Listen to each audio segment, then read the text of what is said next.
وإن كنتم مرضى أو على سفر أو جاء أحد منكم من الغائط أو لامستم النساء فلم تجدوا ماء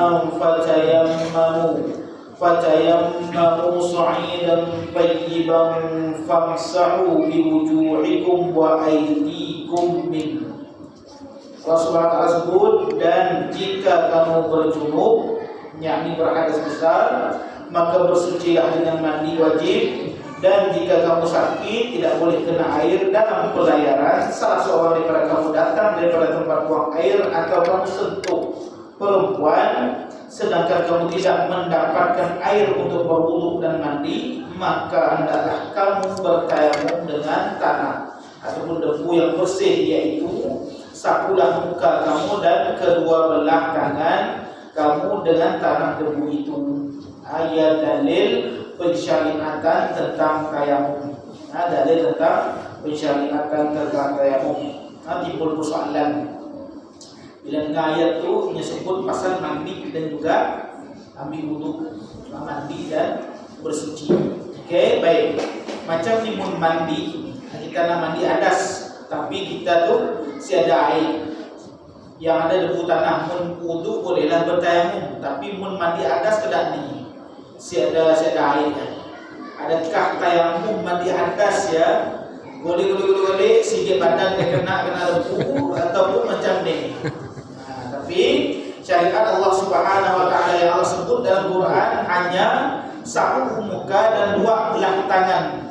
Dua belah tangan dengan sapu muka, ya jangan. Maksudnya kaki dan selain daripada ia si perlu disapu. Si perlu disapu sama adanya nama di atas, angkat atas besar ataupun angkat atas kecil, cukup ia aja. Okey? Baik, dan kita pernah menyebut tentang sebab-sebab tayamum. Sebab-sebab tayamum. Yang pertamanya, air benar-benar tidak ada. Contohnya seseorang pengembara yang tidak mendapati air ketika dalam perjalanannya. Air nang seada, cari sinun seada, maka ia boleh tayamum. Sebab Allah sebut dalam Quran tadi, falam tajidu ma'am fatayammamu. Mun seada air, kata Allah. Mun seada air maka bertayamum ja'alah. Okey? Al-Marawi berkata, apabila kamu mengalami salah satu daripada tiga keadaan, sama ada sakit dalam perjalanan atau tidak menemui air sewaktu hendak menyucikan kedua-dua jenis hadas di atas, maka hendaklah kamu mencari debu ataupun dataran bumi yang suci daripada najis, lalu tepuklah keduanya tangan sampai ke pergelangan tangan dengan adanya kesan debu tersebut.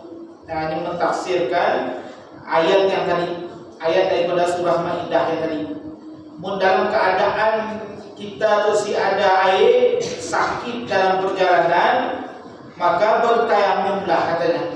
Bertayamum sama ada dengan debu tanah yang suci, dataran bumi yang suci, maka dataran yang ambil tepuk, bukan tepuk macam kita nak konsert. Tepuk macam dia, buang sikit, maka sapu ya, biar nampak debu yang ada dekat tempat kita sapu ya. Okey?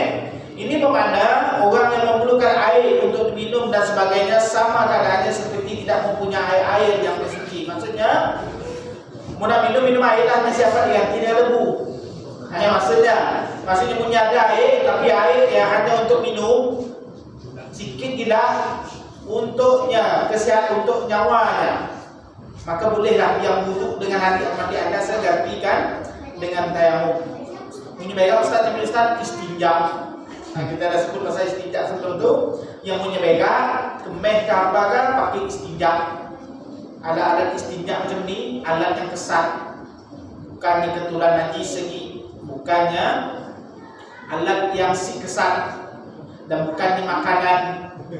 Tu mbak roti bakar ya, roti kosong ya. Jalan saya tisu ya, okey kesat, jangan, haram perbuatan tersebut. Okey. Baik, yang kedua yang mengharuskan bertayamum adalah jarak tempat yang ada berair jauh daripadanya. Apabila seseorang berada di tempat yang berair melebihi 2,5 km, 2,5 kilo, dia boleh bertayamum dan tidak wajib pergi ke tempat tersebut kerana menyusahkannya.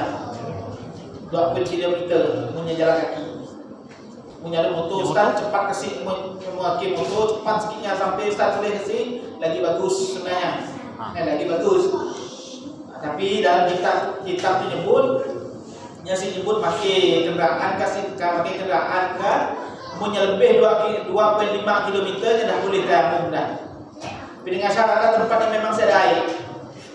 Tempat yang ada air, yang ada air yang lebih daripada 2,5 kilo ya. Bau rumah air. Makanya si perlulah pergi mencarinya. Tambah-tambahnya si pasti ada kasih air. Di hutan belantara? Nah, hutan belantara umpamanya.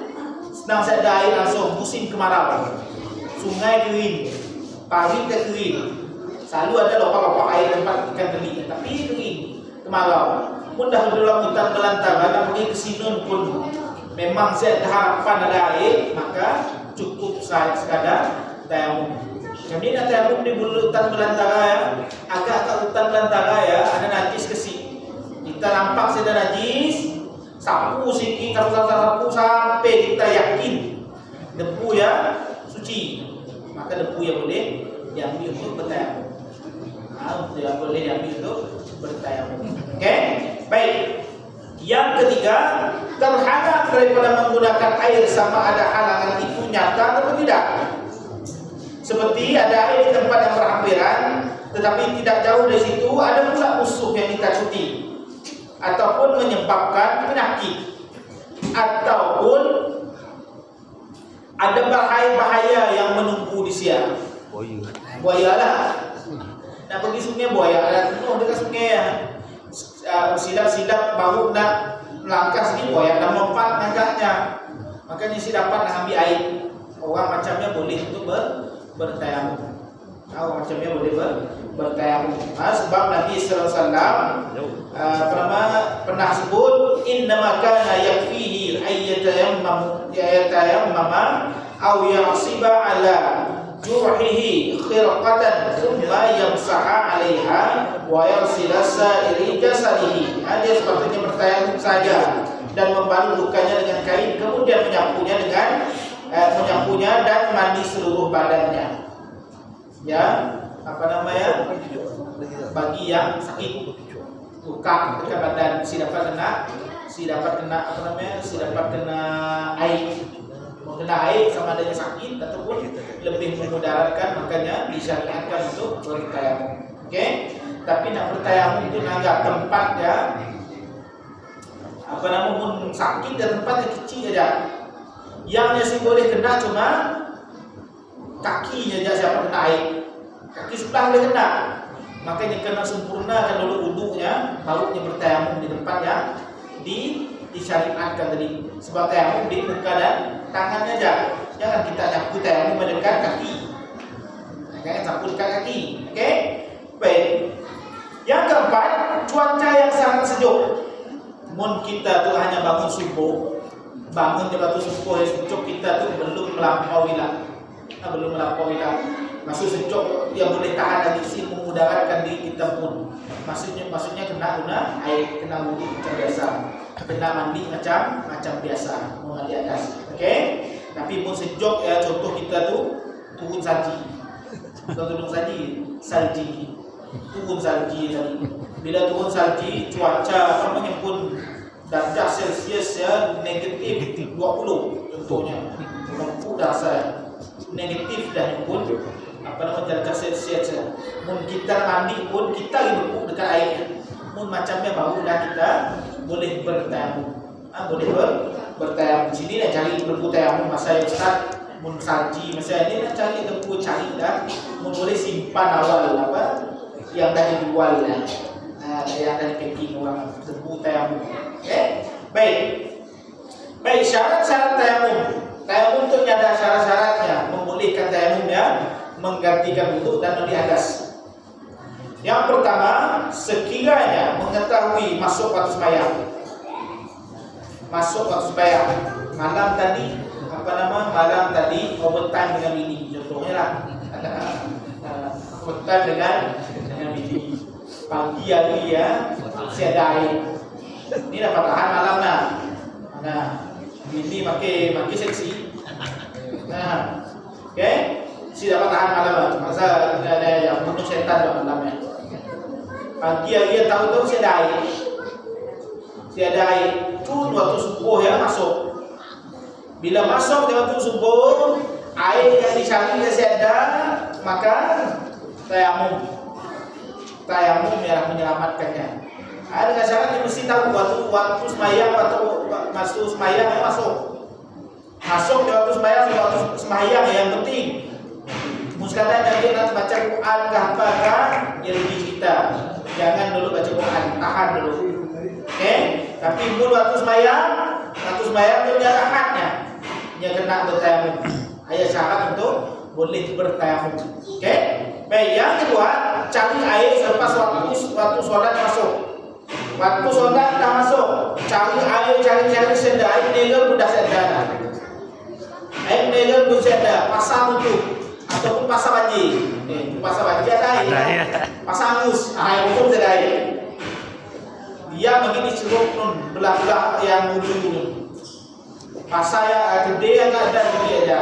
Air di senda musim kemarau. Nah, langsung sedai. Ada pun air pakai minum aja.